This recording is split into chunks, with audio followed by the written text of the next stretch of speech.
Hare Krishna, Krishna Krishna, Hare Hare, Hare Rama, Rama Rama, Hare Hare.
Om Namo Bhagavate Vasudevaya.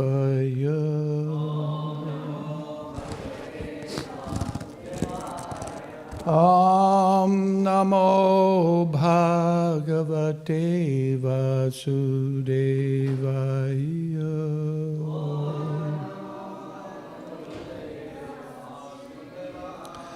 Om Namo Bhagavate Vasudevaya.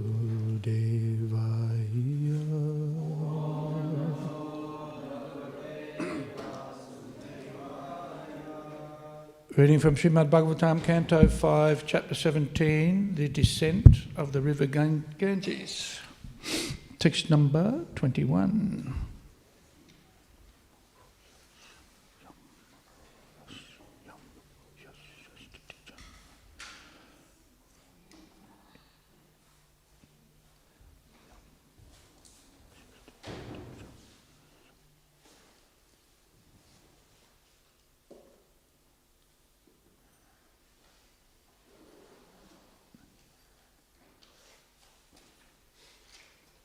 I'm not sure if this is an easy meter or not, or a regular meter.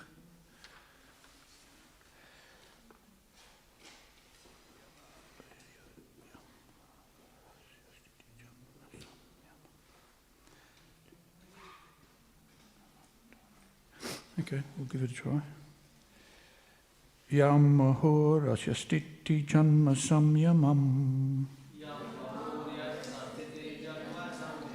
Tribhir vihinam yamanantam rishaya. I think it's missing a syllable. It's missing a syllable. So it's not like it's not the meter for the like the Brahma Samhita. It's missing a. Anyway, it's still perfect. Na Veda siddhartam iva kvachit stitam Bhumandalam murda sahasradamasu Yamahorasya stiti janma samyamam Trebhir vihinam yamanantam rishayaha Naveda siddhartam iva kvachit sthitam Bhumandalam murda sahasradamasu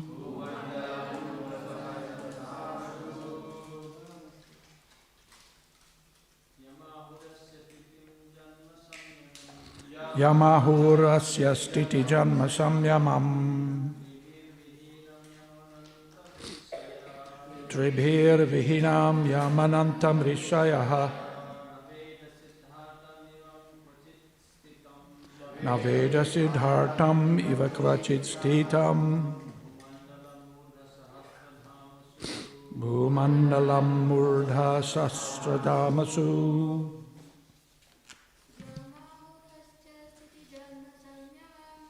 Yamahorasya stiti janma samyamam Tribhir vihinam yamanantam rishaya Naveda siddhartam iva kavachit stitam Bhumandala murda sahasradamasu Shama horasya stiti jamma samyamam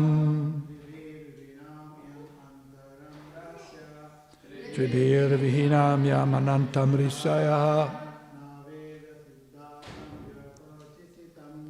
Naveda siddhartam iva kvachit stitam Bhumandala murda sahasradamasu Yamahorasya stiti janma samyamam Tribhir vihinam yamanantam rishaya Naveda siddhartam iva kvachit sthitam Bhumandalam murda sahasradamasu. Ladies. Yamaruyasya stiti jamma samyamam Tribhir vihinam yamanantam risaya Naveda siddhartam iva kvachit stitam Bhumandala murda sahasradamasu. Yam, whom, ahu, they said, asya, of the material world, stiti, the maintenance, janma, creation, samyamam, annihilation, tribhi, these three, vihinam, without, yam, which, anantam, unlimited, rishaya, all the great sages, na, not, veda, feels, siddha artam, a mustard seed, iva, like, kvachit, where, sthitam, situated, bhumandalam, the universe, murdha sahasradhamasu, on the hundreds and thousands of hoods of the Lord. Lord Shiva continued, all the great sages accept the Lord as a source of creation, maintenance and destruction, although he actually has nothing to do with these activities. Therefore, the Lord is called unlimited. Although the Lord in his incarnation as Sesha holds all the universes on his hoods, each universe feels no heavier than a mustard seed to him. Therefore, what person desiring perfection will not worship the Lord? Purport: the incarnation of the Supreme Personality of Godhead, known as Sesha or Ananta, has unlimited strength, fame, wealth, knowledge, beauty, and renunciation. As described in this verse, Ananta's strength is so great that the innumerable universes rest on his hoods. He has the bodily features of a snake. with thousands of hoods. And since his strength is unlimited, all the universes resting on his hoods feel no heavier than mustard seeds.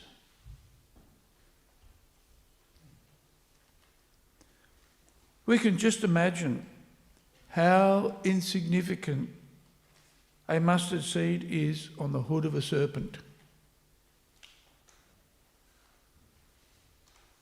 In this connection, the reader is referred to Sri Chaitanya Charitamrita, Adi Lila, chapter 5, verses 117 and 120 to 125.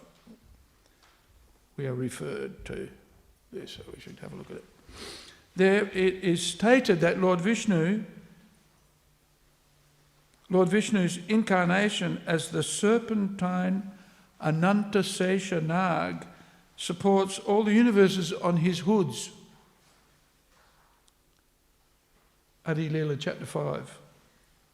So probably in the second volume, but that's an old one. There it is stated that Lord Vishnu's incarnation, by our calculation, a universe may be very, very heavy. But because the Lord is Ananta, unlimited, he feels the weight to be no heavier than a mustard seed. Yeah? If you put a mustard seed in your hand, how heavy is it? You can't even feel it. So this is a nice. Now let's have a look here. 517. Look at that. It's open at the right page.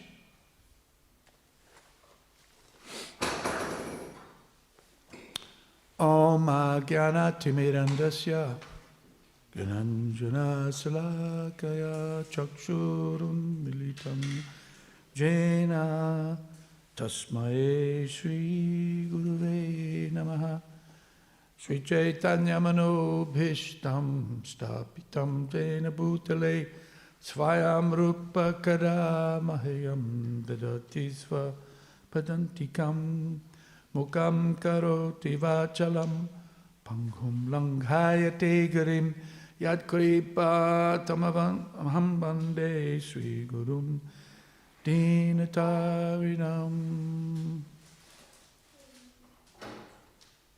So,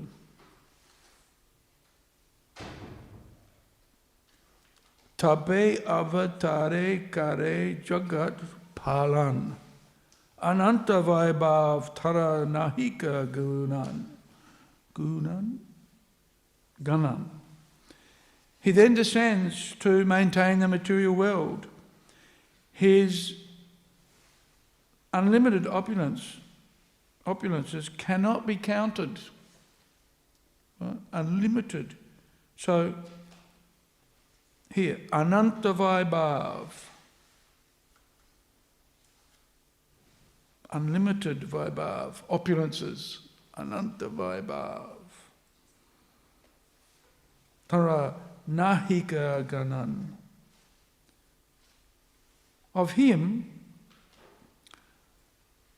Tara, of him, Nahika, there is not Ganan, counting. Can't count his opulences. Right? Ganan.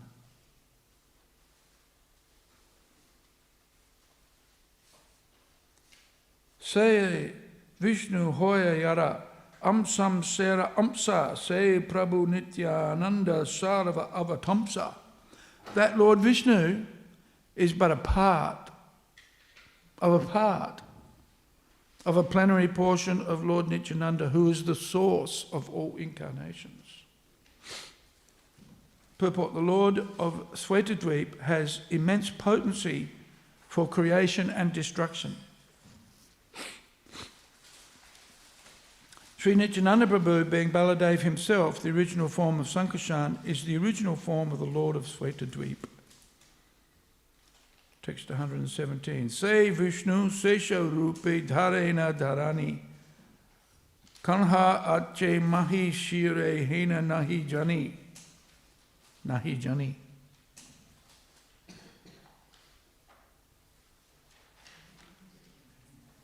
That same Lord Vishnu in the form of Lord Sesha holds the planets upon his heads, although he does not know where they are. For he cannot feel their existence upon his heads. Just like you can't see the top of your head. Right?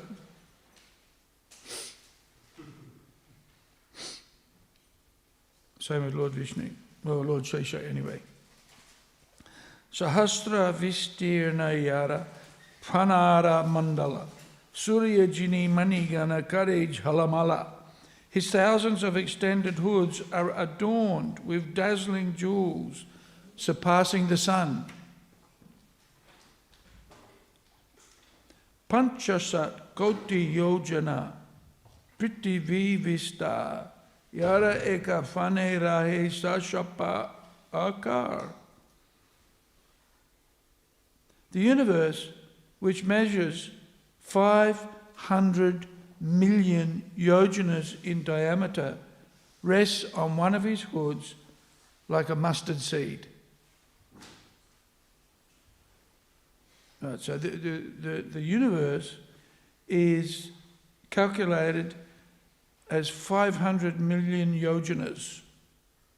And a yojana is, it's described differently in different places, so it looks like it might be a variable, but depending on the context. But Prabhupada says about 8 miles. So 8 miles,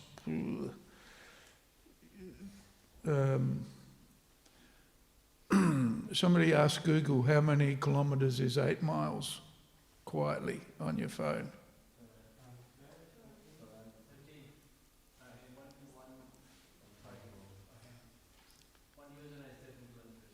What's that?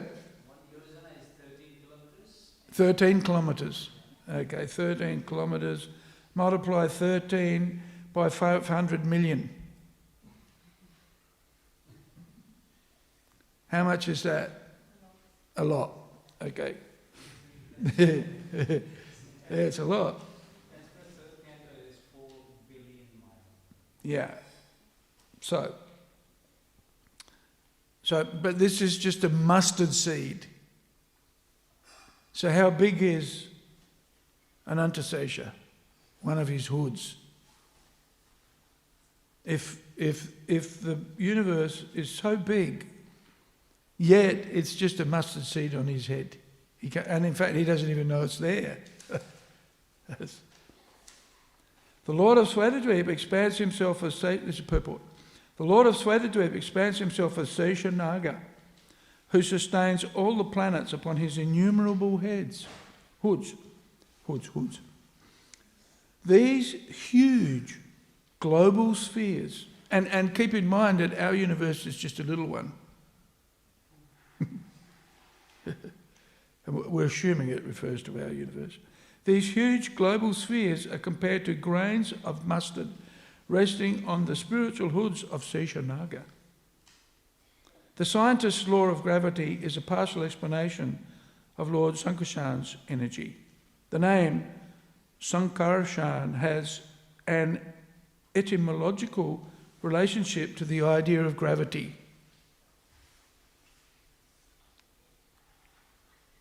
There is a reference to Sesha Naga in the Bhagavad Purana 5:17-21, where it is said,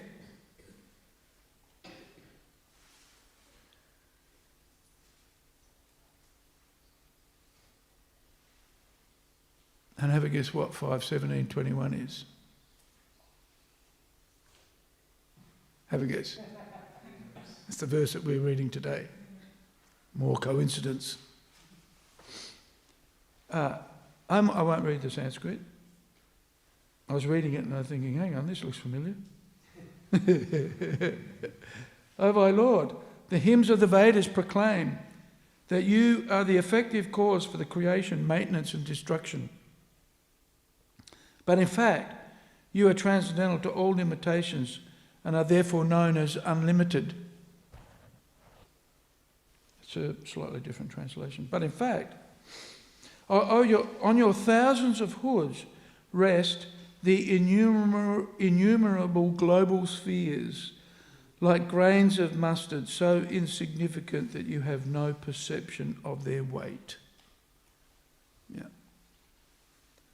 The Bhagavatam further says, 5:25-2, later on, Yasyedam titimandalam bhagavato nantamurte sahasrasya rasa ekasmin eva sishani triyamanam siddhartha eva lakshate. Lord Ananta has thousands of hoods. Each sustains a global sphere that appears like a grain of mustard.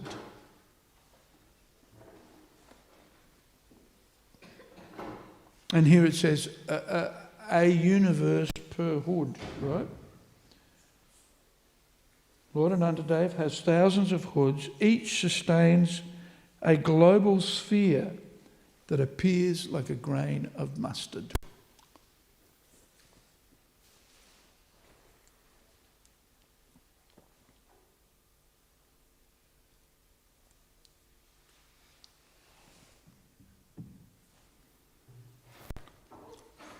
Seta Ananta Sesha Bhakta Avatar Ishvarera Seva Bina Nahi Janea.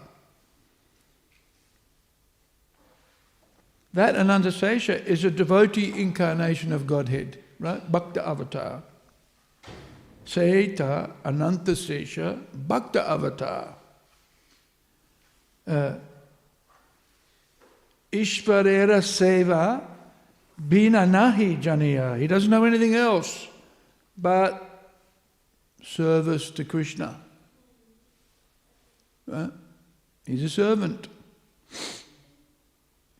See, this is one of the stunning, amazing, interesting, that service is so attractive that even Krishna likes to do service. Because many of the incarnations are servants. They're all service.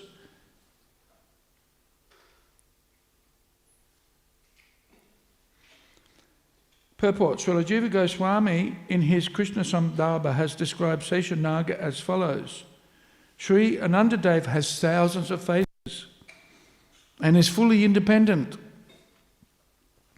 always ready to serve the Supreme Personality of Godhead. He waits upon him constantly.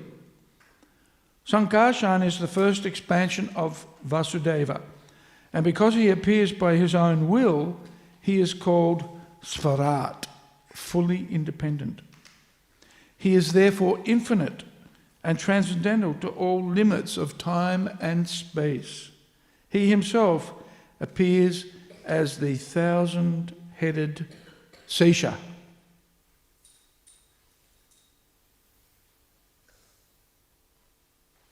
In the Skanda Purana, in the Ayodhya Mahatmya chapter, the demigod Indra requested Lord Sesha, who was standing before him as Lakshmana, please go to your eternal abode, Vishnu Loka, where your expansion Sesha with his serpentine hoods is also present. After thus dispatching Lakshman to the regions of Patala, Lord Indra returned to his abode. This quotation indicates that the Sankarshan of the quadruple form descends with Lord Ram as Lakshman.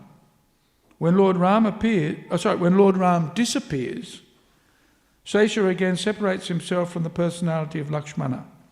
Sesha then returns to his own abode in the Patala regions, that's lower planetary systems.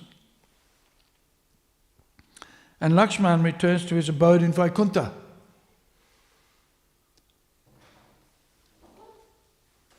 What does that mean?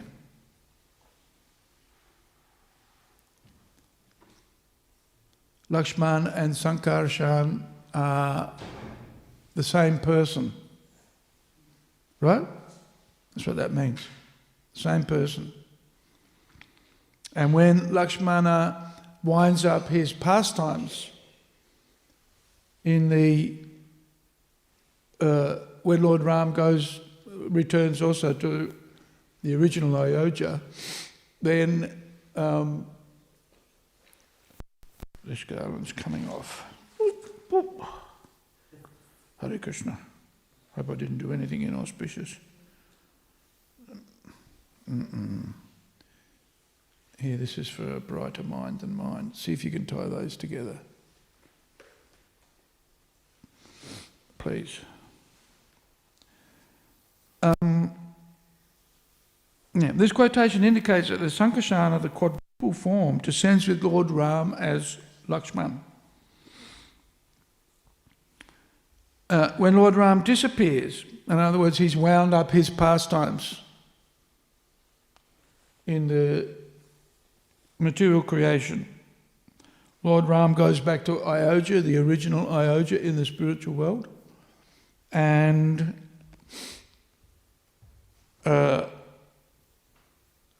Sesha separates himself and returns to his own abode in the Patala regions. So the Patala regions at the bottom of the universe. Right? The Laghu Bhagavatamrita gives the following description. The Sankarsana of the second group of quadruple forms appears as Ram, taking with him Sesha, who bears the global spheres. The global spheres. Right? So just, there's an argument that's been going on and probably go on for, ever, as to whether the earth is flat or not, right? So here Prabhupada describes global spheres. Well, no, that's related to the universe, isn't it?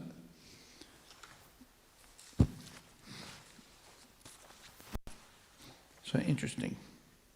There are two features of Sesha. One is the bearer of the globes, and the other is the bedstead servitor. Right? Bedstead servitor.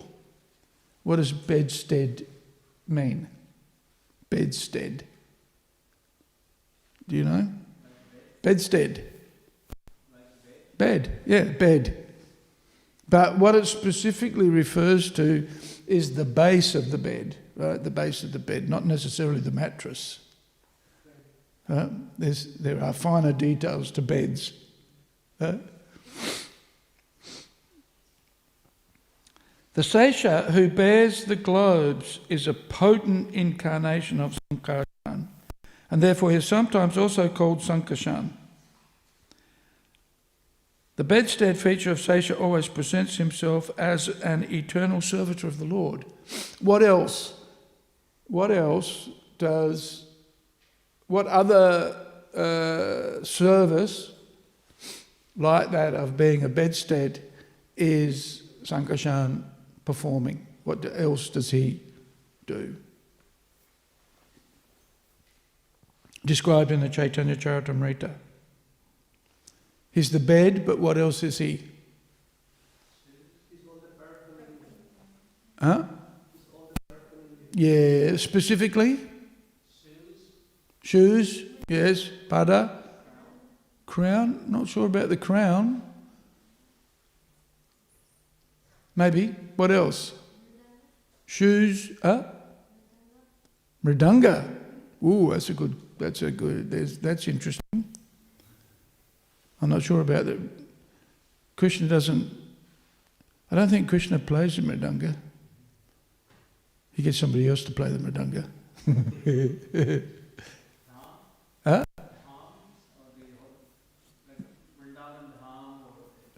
The dham. Ooh, that's interesting.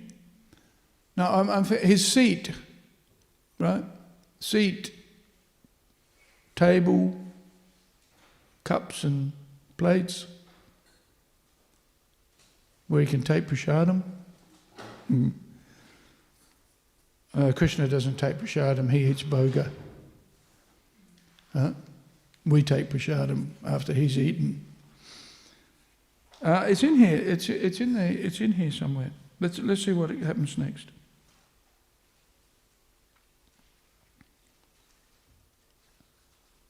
Here we are. It's here. It is here. Just stick around. Sahasravadane kare Krishna gunagan, niravadi gunagan anta nahi pan. With his thousands of mouths. Sahasravadane. He sings the glories of Lord Krishna.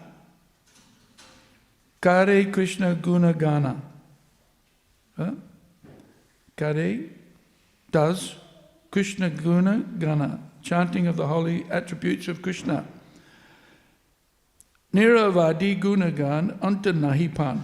With his thousands of mouths, he sings the glories of Lord Krishna, but although he always sings in that way, he does not find an end to the qualities of the Lord.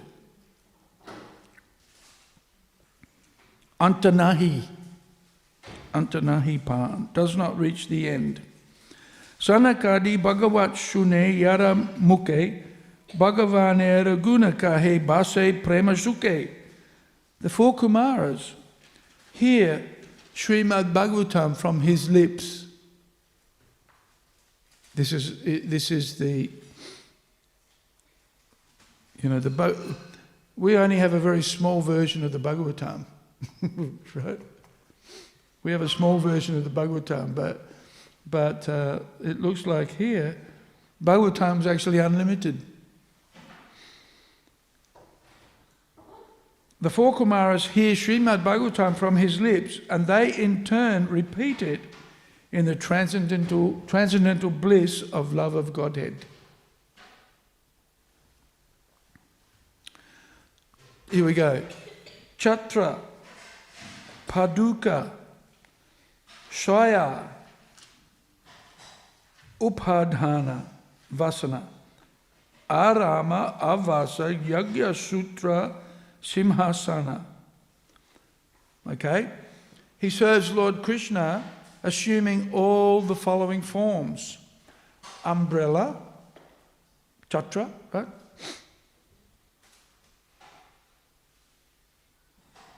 What's the name of the Mumbai airport?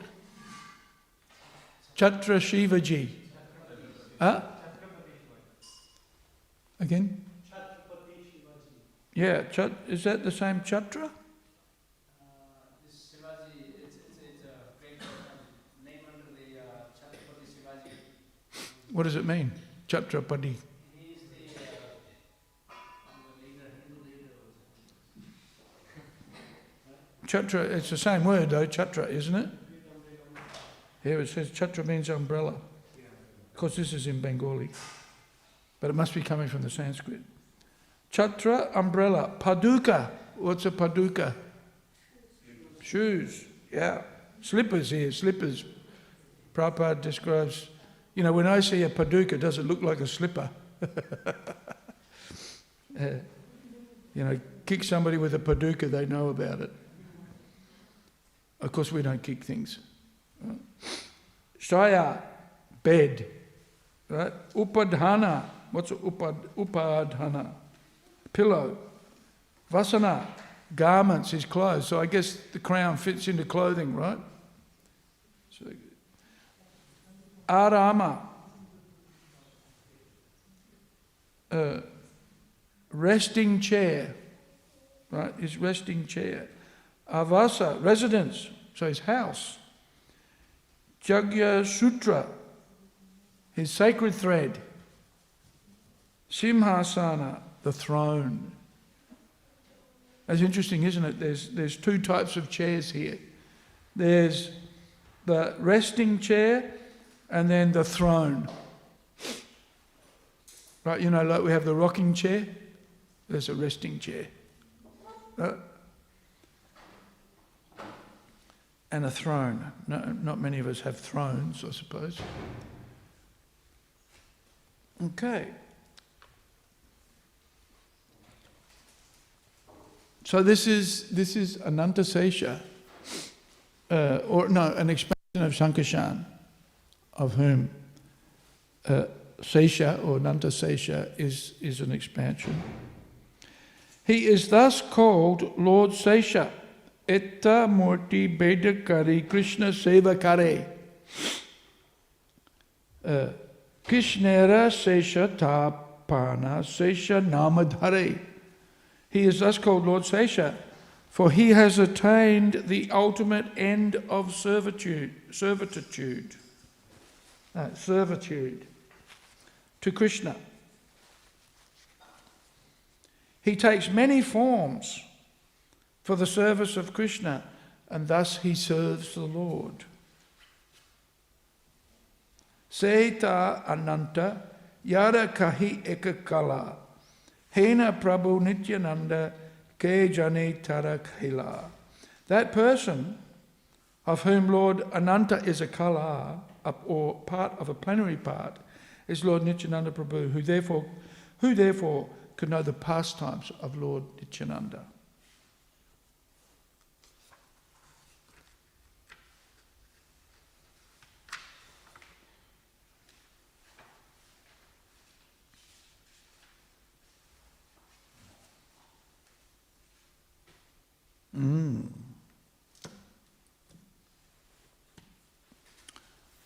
Okay.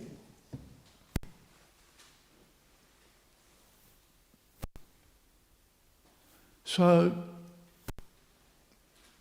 who can measure the value of service?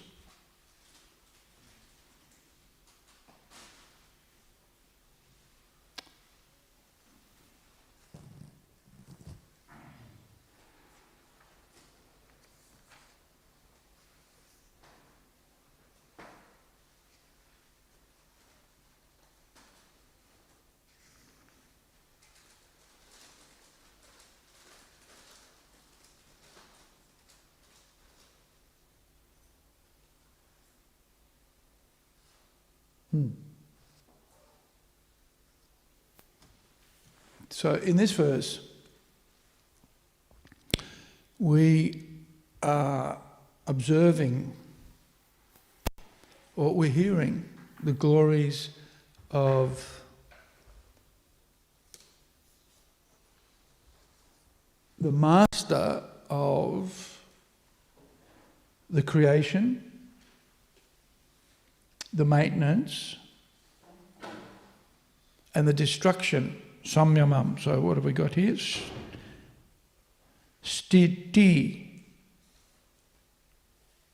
first, most important, maintenance, and janma, creation, and then finally samyamam, annihilation.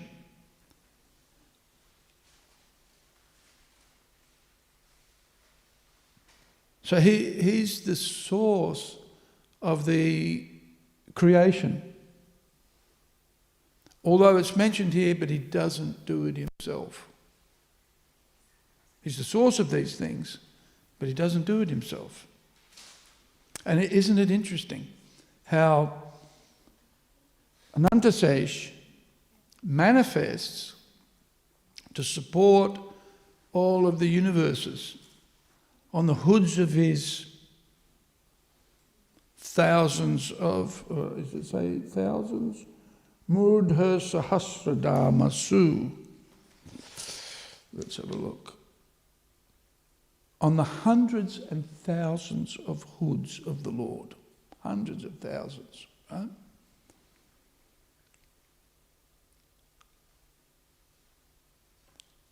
So he maintains the universes, but it's just not even he doesn't even feel the weight of the universe. So for him, it's not a burden. You know, there's this Greek mythology, Atlas, right? In the Greek mythology, the bearer of the universe or the earth, is Mr. Atlas. But Mr. Atlas, he's struggling to keep it, to hold it up. That's not really the case. That's not the case. Maintaining the universe for him is a piece of cake, right? Everybody enjoys eating cake, right? Even though they've eaten a big feast, right, and they couldn't possibly squeeze in another. Like have you seen in a feast? You might have experienced having a feast, and at Janmashtami we used all of the devotees, the whole community used to just sit in the prasadam hall. It was quite crowded. Actually, we used to sit in the theatre. Used to be the prasadam hall when the devotees first established the temple here. And do you know what the name of that hall is? What's the name of what we now call the theatre? Do you know what it's called? There's a bit of Hare Krishna Melbourne ancient history. What is it called? No. It's called Parampara Hall. There weren't any pictures of the Parampara there at least when I came, but that's what it's called, Parampara Hall. Maybe we can, when we open it up as a prasadam room, then we can call it Parampara Hall. Everybody used to sit. We all would sit in the and Korma would always cook. We would cook 108 preparations for Janmashtami, which was usually a big event.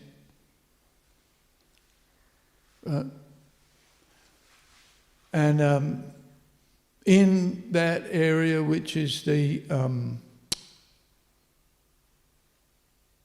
it's now that cupboard, I guess. We're going to take that out. In a month's time, we'll have that removed and we'll have that bay window again in that area. We used to put the prasadam there. And then everybody would line up. This is a kind of the traditional way of serving prasadam. And we would then be served 108 preps. And by the time you got to the 60 or the 70th prep, you're full as a gug, right?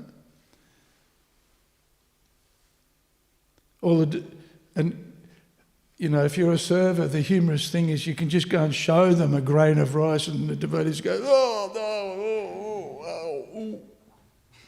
right? Or if they're going to give you something and they put more than 2 grains of rice on your plate, you go, what are you doing? What are you doing? You're trying to kill me. Right? But if they came along with the cake, oh yes, give me a piece of cake. Right? They say there's a second stomach for cake or for sweets. Right? When you're full up with savouries, you can always eat a bit of cake. Not too much. So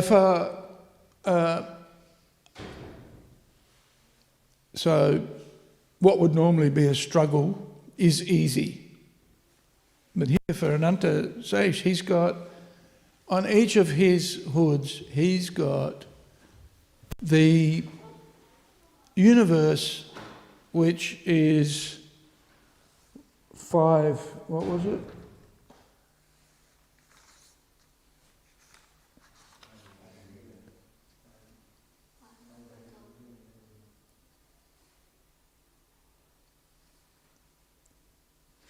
Where is that measurement? Where was I reading that in here?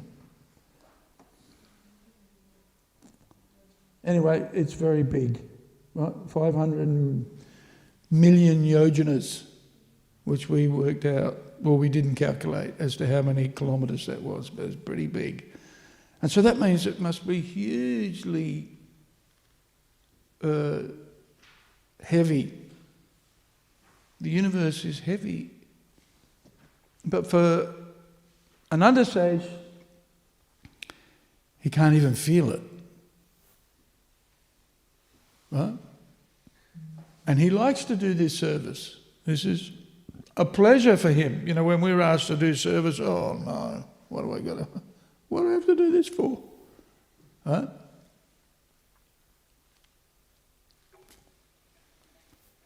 Or why is it so hard? Right? But for an understage, service is bliss. So much so that he doesn't even feel like he's doing anything. He's happy to, and we see in the Chaitanya Charitamrita how he's the paduka, you know, he's the shoes, the bed, the sacred thread, the clothing, the rocking chair, or the lounge chair.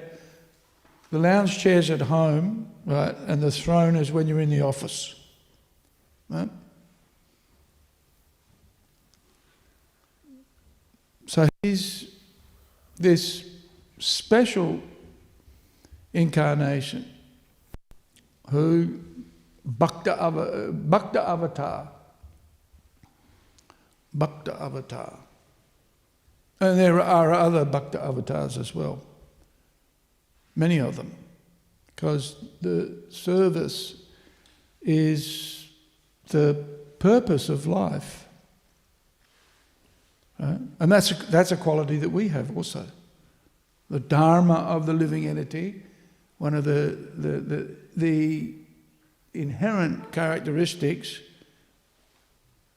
is to be a servant. And of course the perfection of service is to render service to Krishna. Krishna das. But what is it? Gopi bhatu padakamalayo das anudas. This is the natural propensity of it, just like sweetness is to sugar and wetness is to water, or liquidity is to water. So similarly, service is natural to the living entity. We see that we see that epitomized in the service of a mother to their children. Right? It's a natural characteristic that you can't erase or remove. Just like my wife and I used to always have a tussle with my mum because we wouldn't let her cook for us, which, you know, that's like breaking a mother's heart, right? Sometimes we'd tell my mum, we'd tell my mum when we were coming home, or if we were driving from Melbourne to Adelaide, we'd tell them when we were coming.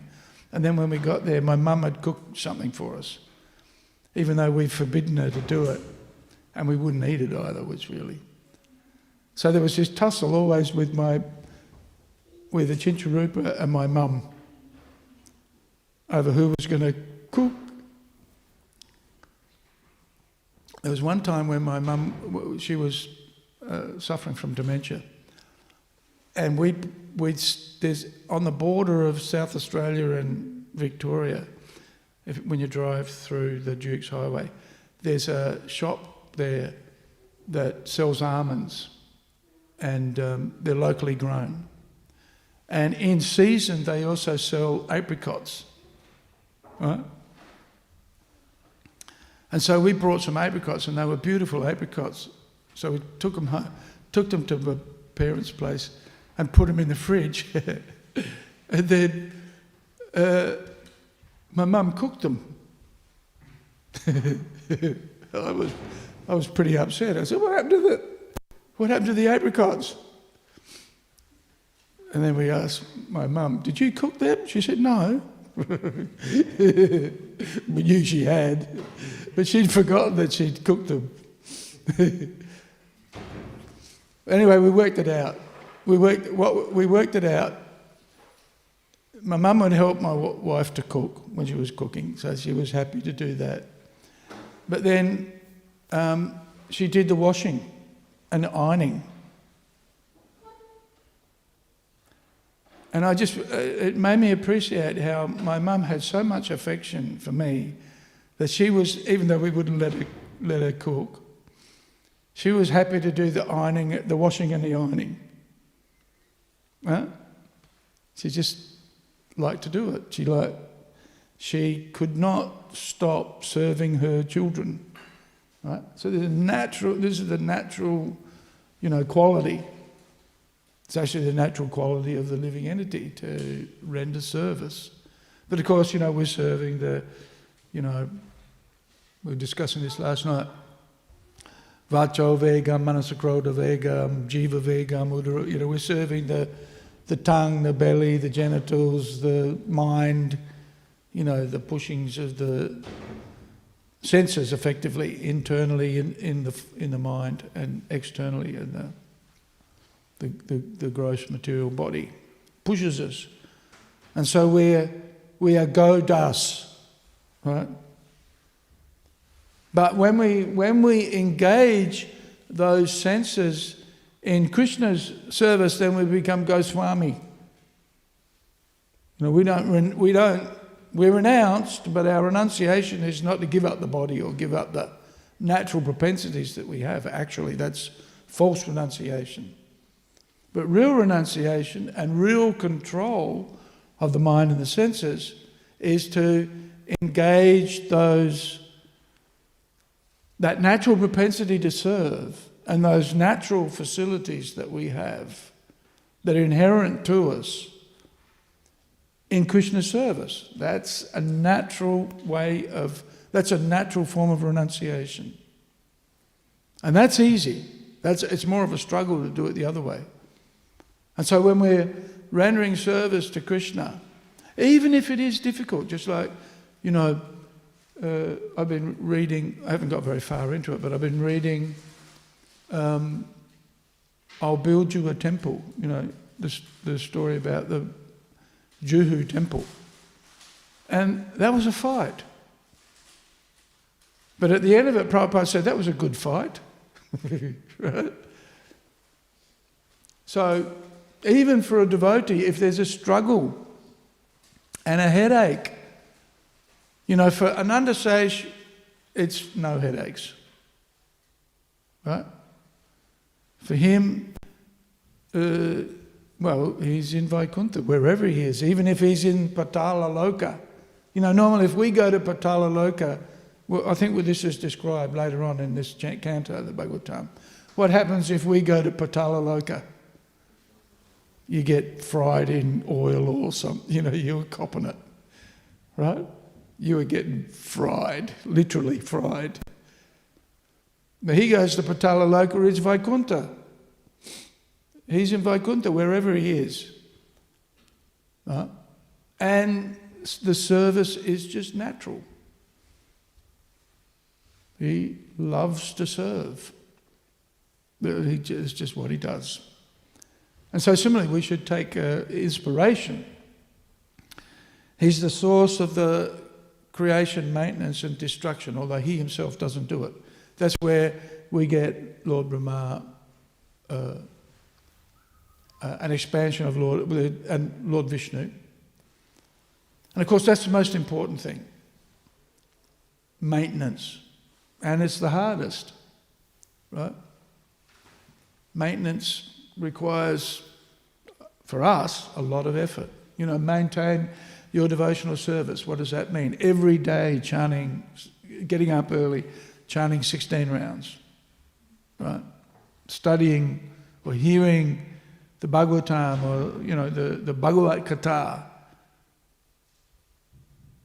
These things require effort and part of our service. Not to speak of, keeping the temple clean.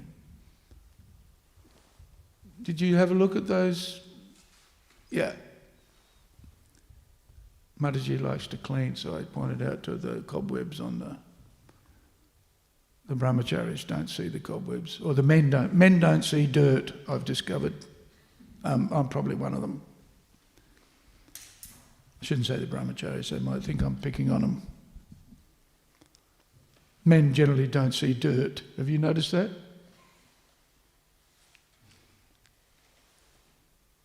What's so funny?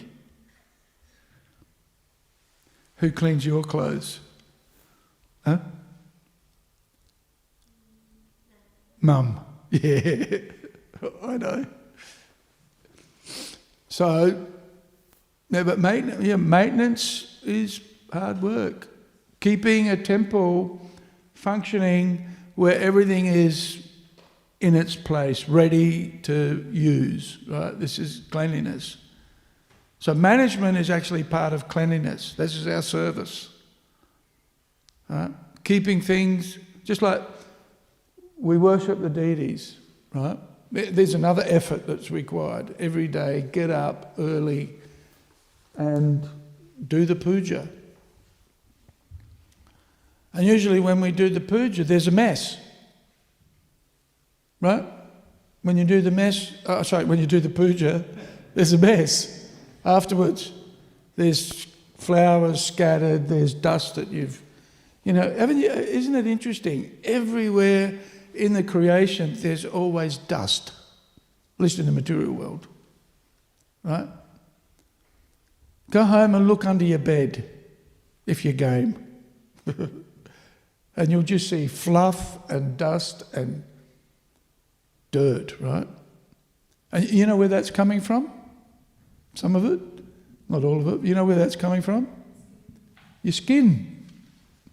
Your skin. Ugh, yuck. That's why bed's such a moochy thing. Right? If you lie on your bed, after that, what should you do? What should you do? Take a bath. Yeah, take a bath. It's moochy. So, keeping everything suchi means keeping everything in its place. So you've done the puja, everything's, all your paraphernalia is dirty, you've got flowers, petals and this and that and all the remnants of the previous day's puja's been... So that all has to be cleaned out. All the paraphernalia has to be prepared again for the next day, and it all has to be ready to use. Right? And a lot of our management, and same with the kitchen. If you've cooked an offering, what have you got afterwards? At least what do we have? When our cooks cook, what have we got afterwards? We've got prasadam. That everybody knows. Right? After the offering, whoa, look at the prasadam. But what they tend to ignore is the mess that they've left behind. Right? But this is mode of goodness. The mode of goodness is, if I've made a mess, in fact, Prabhupada mentions, or certainly it's mentioned somewhere by someone, the offering is actually not accepted by Radharani if the kitchen isn't clean. Isn't that far out? Our cooks think, okay, we've made the offering, let's serve it out. And forget about the fact, ask the kitchen manager, what do we got? We got a mess. Even when we've served out the prasadam, what's left? What's left?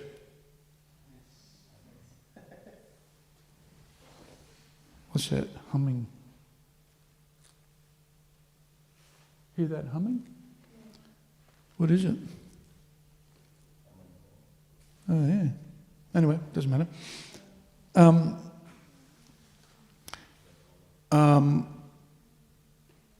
Yeah, so it stopped. We've got a mess in the kitchen and we've got a mess in the prasadam hall. Right. So what do? I know what happens around here. We ignore it.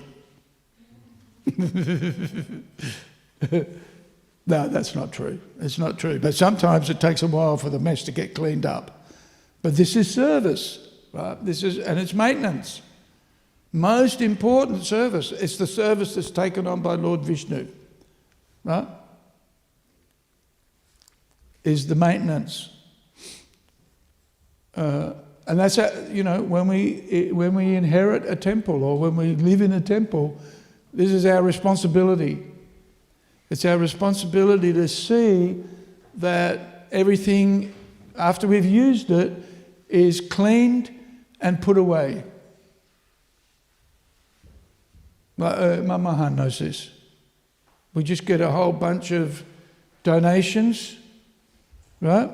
We've got 2 or 3 pallets of vegetables. And what do we got after that? When we put everything away in the cool room that we can use, what do we got left?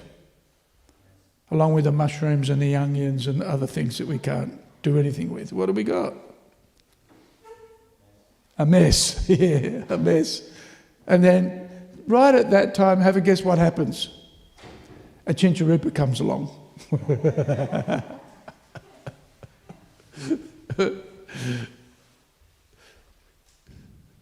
Chicharupa is a mess demon, right? She hates seeing a mess.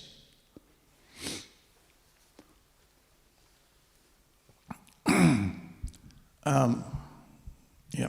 So that's why my room is always looking very clean and tidy. Because if it isn't, I'm in trouble, a lot of trouble. But this is mode of goodness, and this is service. It's service. It's a big responsibility. Living in a temple means, you're Krishna's housekeeper, whether you like it or not. And Krishna will train us. Krishna trains us to, and he sets the example here as Ananta Sage, the maintainer. This is part of his maintenance duty. He's the padukas, the asana, chatra, the umbrella. Right? And all of these things are menial. Like, this is not high-profile service, being the shoes. Right? It means you've been trodden on all the time. Right? Who likes to be trodden on all the time? Like grass. Right? In fact, grass is the emblem of humility, right? Isn't it? You tread on the grass, it doesn't complain. It yields, right? It yields to your foot. And then when you've stopped treading on it, it stands back up again. So that grass is like, this is the mood of a servitor is one of tolerance, of humility. And it's interesting, you see, the material creation, Sri Chaitanya was explaining this yesterday, and Gangeshwara also was explaining it the other day, that the material creation is not God's, it's not what Krishna wants, it's what we want. Krishna wants us all to live in the spiritual world. But we want to make out that we're like gods, that we're like God. Ishvara, we're the controllers. And so the material world has been created for us and supported by Anantasesha. Right? So Krishna also, in this regard, serves our desires, even though they're not even good and healthy for us. And we stay in the material world and suffer. Still, Krishna facilitates that opportunity, even though he doesn't, it's like a parent. Right? Has your son got to the stage where he does things that you don't want him to do? Mostly, huh? Right? And you tolerate it, right? You still feed him, right? You have hopes. You have dreams and hopes that these things are going to get better. And they usually do, right? But even if the son is a rascal, right? Which your son is not, probably. No. He's just uncooperative, right? Not like Krishna does here. He's an emblem of cooperation and surrender, aren't you? No. Right? But still Krishna facilitate, like the parents facilitate.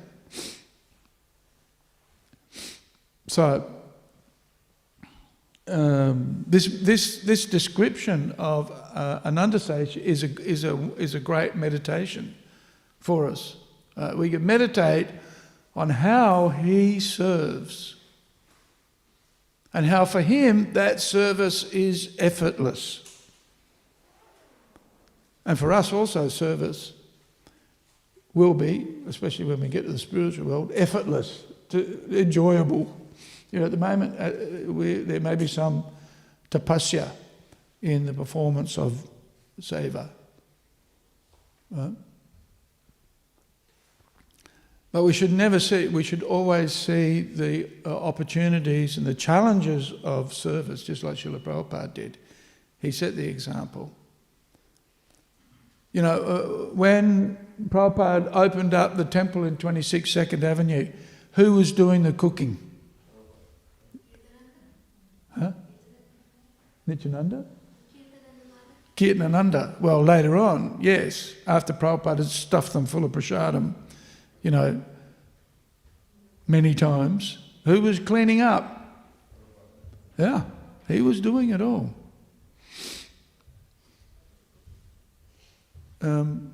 Yes, Kirtanananda was taught later on how to cook and clean and to a very high standard too. Srila Prabhupada taught everybody to a high. Prabhupada expected a high standard of performance, of participation and performance. So, you know, this mood of service is can be explored in many ways, and it's exemplified here.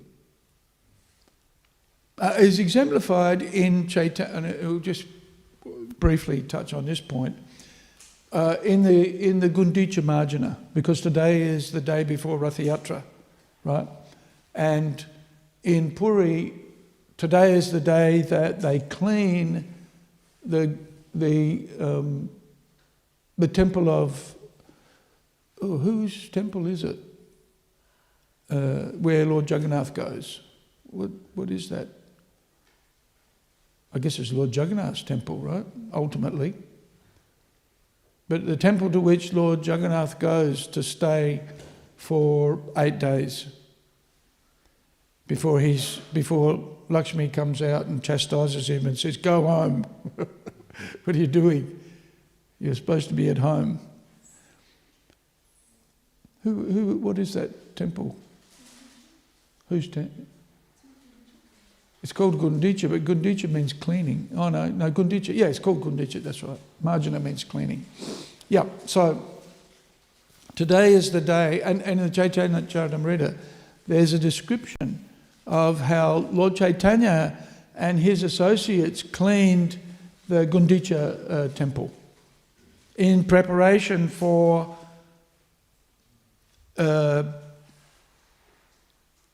Jagannath coming on his Rath and staying there for the 8 days that he's away. And of course, that temple represents what? Vrindavan, yes. And Vrindavan is exemplified by this mood of pure surrender, of pure seva to Krishna, pure pleasure for Krishna, right? And so, our cleaning of the temple, the cleaning of it's like the cleaning of the heart. This is the example that's given in the Chaitanya Charitamrita. Prabhupada explains. And that's like our japa. Our japa, good japa, is the source of a clean temple, actually. Right? Because we're cleansing out, the desire to be the best devotee, to lead the biggest kirtan, to give the best class. There's a bit of competition between who's going to give class or not. Have you noticed? There's a competition. Who's going to give the Bhagavatam class? Well, or are they going to notice me? Kind of mood. We have to be careful of that. These are somewhat material desires. Puja, pratishta, being recognised. So we need to clean these out. And then the mood of, if we're doing our service to get recognition, it's the wrong attitude. And we see that in the Sikshastakam, in the last prayers of the Sikshastakam. And Lord Chaitanya's praying, in the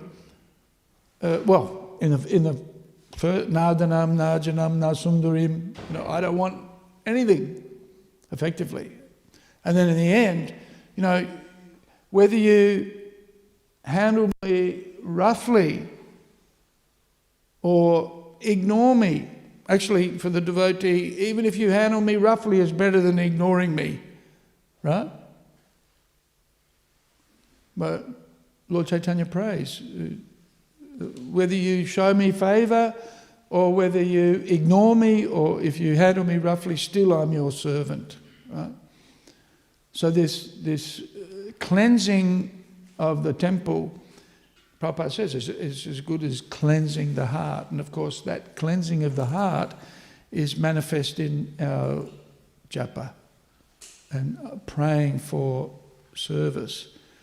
And then when our heart is pure, then even the most difficult things, like we read in this story of Prabhupada, I'll build you a temple, the struggles that devotees went through. When the devotees saw Juhu, and Prabhupada said, I want to build a temple here, a number of the devotees thought, this is crazy. Why is he doing this to us? Right? This rat-infested, mosquito-infested swamp, it was... Have any of you been to Juhu? Well, obviously not in the last year, but any of you been to the Juhu temple in Mumbai? It's a beautiful place, isn't it? It is the devotees are so accommodating. It is such a beautiful place, but it wasn't always like that. It was a huge struggle. And basically they took on the municipality of Mumbai. Right? And in America they say, don't take on City Hall. Don't take on the local government unless you want trouble. But effectively that's what happened. Huh?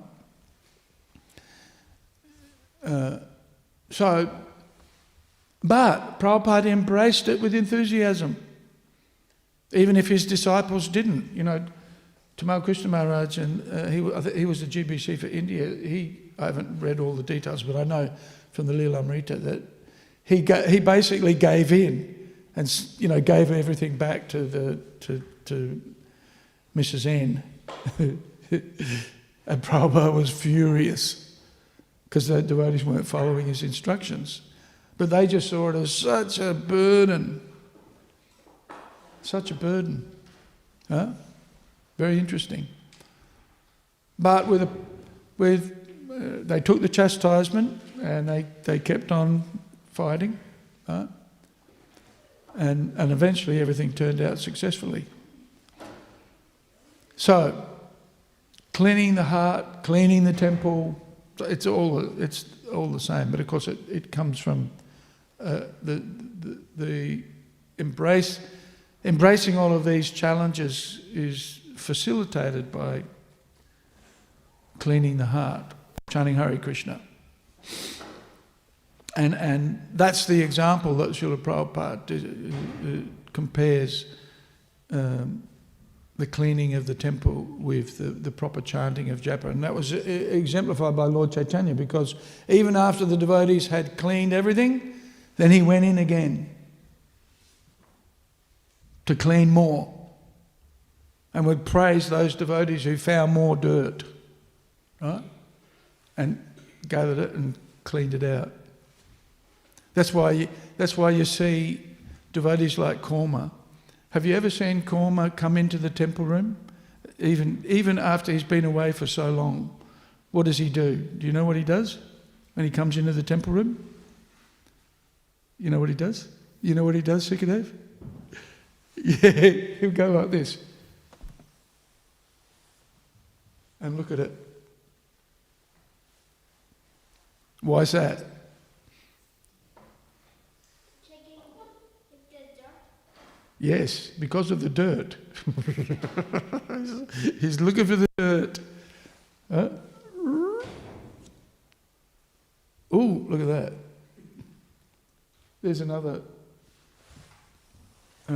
There's another thing you can do, is rub your finger. See, there's dirt. So this all should be clean. And it's a hassle, right? Keeping everything clean, it's a hassle. But have a guess what? It's clean in the heart. It's purified. And so then, when you come into the temple, when it's clean, it hits you. The cleanliness of the place, the atmosphere, because if it's clean, that means the devotees are in the right consciousness. And then when you come into this place, where with everything clean and paka, everything's in its right place, this is why management is about cleanliness, right?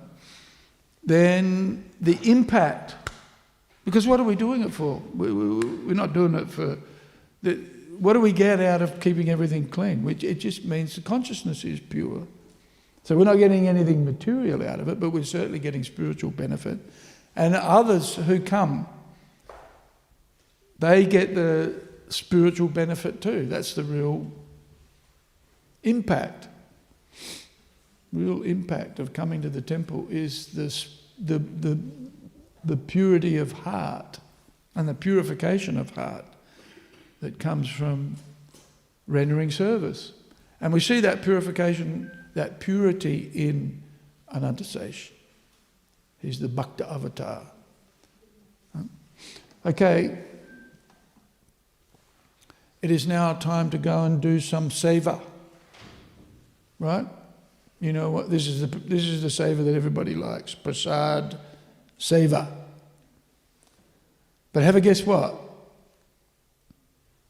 You've been hearing the Bhagavatam class, and in all of this time, have a guess what's happened.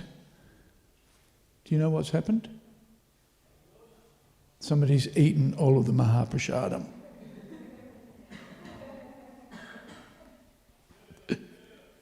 Does anybody have any comments or questions?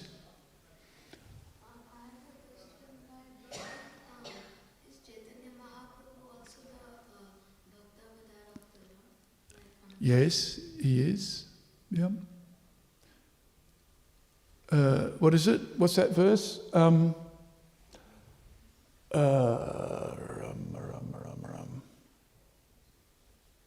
Panchatattvatmakam Krishnam Bhaktarupa Svarupakam Bhaktavataram Bhaktakyam Namami Bhakta Shaktikam. So somewhere in there, actually a couple of times, is the reference to the Bhakta avatar. Bhakta, Svarupa. His Svarupa is in the form of a Bhakta. And he's the Bhakta avatar, which refers to... Who is the Bhakta avatar? I'll have to have a look. Anyway, yes, he is. As are the others. They all come as devotees. Lord Nityananda is a devotee. Advaita Acharya, who's Lord Mahavishnu, is a devotee. Right? Gadadhara is a devotee. Srivas is a devotee. So they're all devotees. Although each one of them, so what have we got? We've got Lord Krishna himself, we've got Balaram, we've got Mahavishnu. They're the Vishnu Tattva avatars of the Pancha Tattva. And then we have Gadadhar is Radharani, the expansion of Radharani, and Srivas is the pure devotee.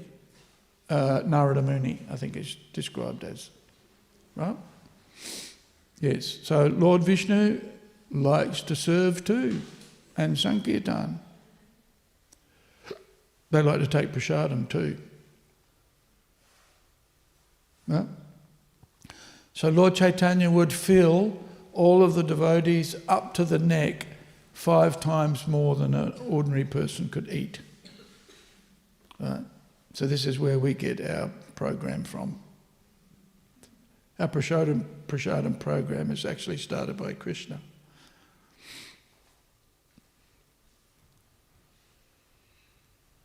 Anything else? Yes.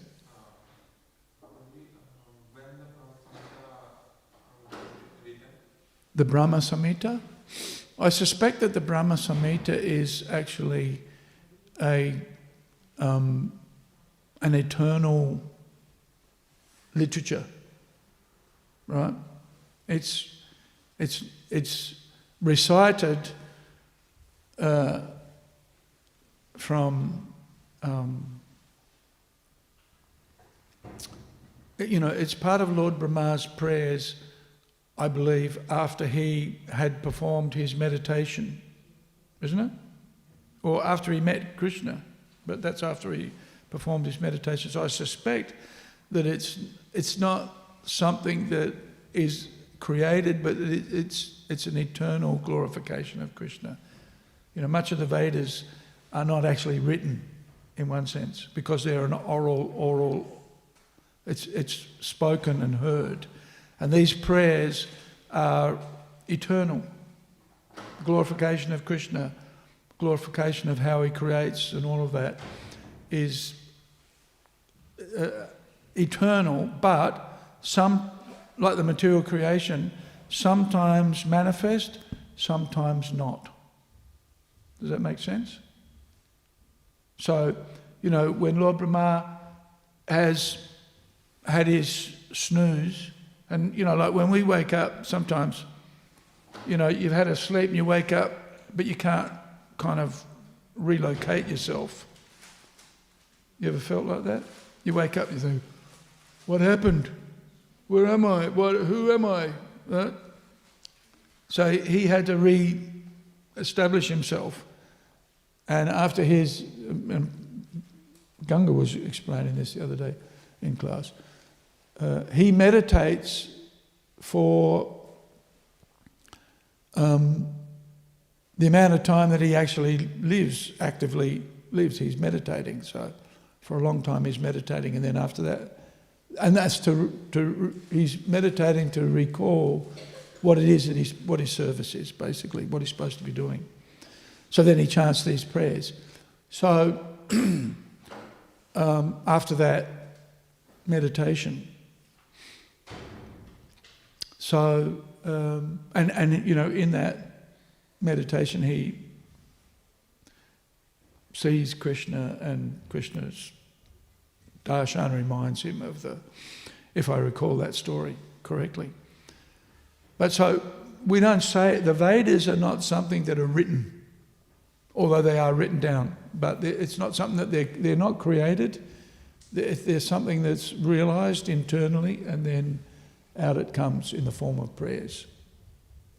Right? But then after some time, it gets lost, but then has to come out again, and usually through the meditation of the devotees, or through the direct instructions of Krishna, like Krishna appears and speaks the Bhagavad Gita. But he says to Arjuna, I've spoken the Bhagavad Gita to you before, but you've forgotten it. Right? But Krishna doesn't forget. So the Vedic literature, or the what we call the Vedas, which basically means knowledge, is manifest in sound, and that sound either comes from incarnations of the Lord or from the devotees who remember having heard it from the Lord. And so, sound is considered to be the most important of all material elements, right?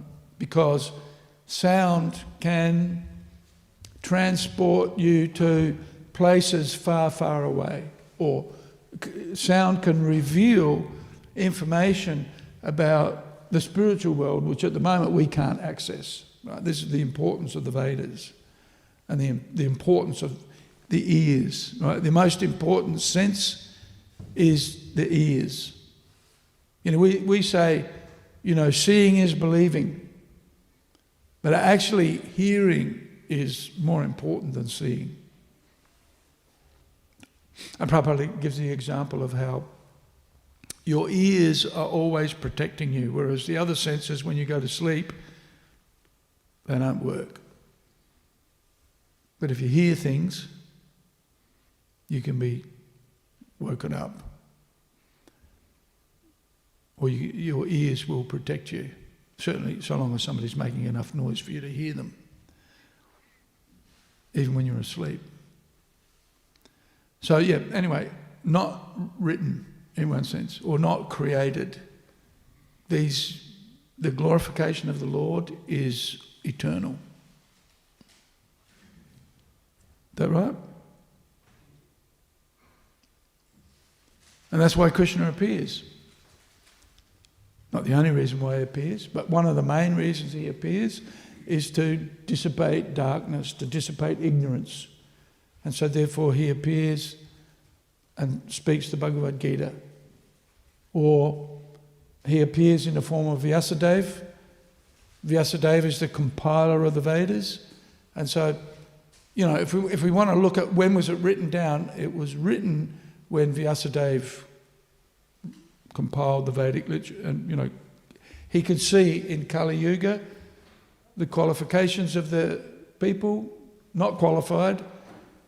In previous ages, people were Shrutidar. That means if you heard something, you held it. You remembered it.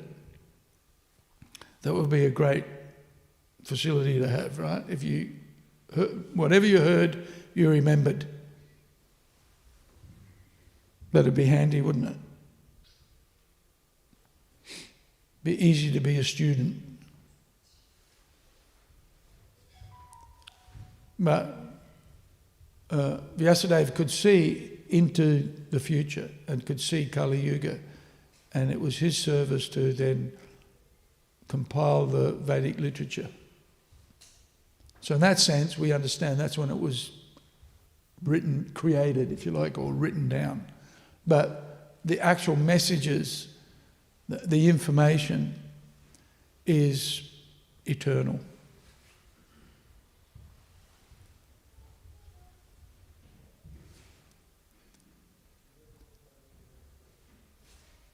And that's why we worship the Bhagavatam and other literature, because it's considered an eternal manifestation of the Lord and his potencies. It's why we listen to the Śrīmad Bhāgavatam every day, why we study the Bhagavad Gita, because that's and in fact, this is why Bhaktisiddhanta Saraswati Thakur would worship the printing press, right? Because the printing press would manifest the physical form of the Shastra. And why the Shastra is worshipable, and why the printing press is worshipable, right? Because it manifests the form of the Lord, the physical form of the sound vibration. Right? That's what a book is. And that's why the books are worshipable. It's the deity. Sometimes, on festival days, the devotees will put the books on the altar.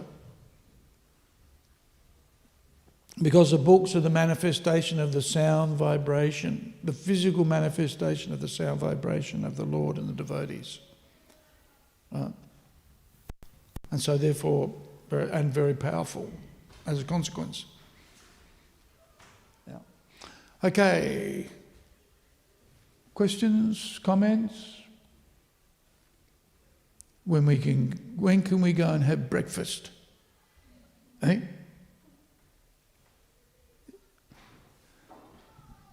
Hare Krishna. Grantaraj Śrīmad Bhāgavatam ki jai. Srila Prabhupada ki jai. Gaura Bhaktivinoda ki jai. Gundicha Marjana ki jai.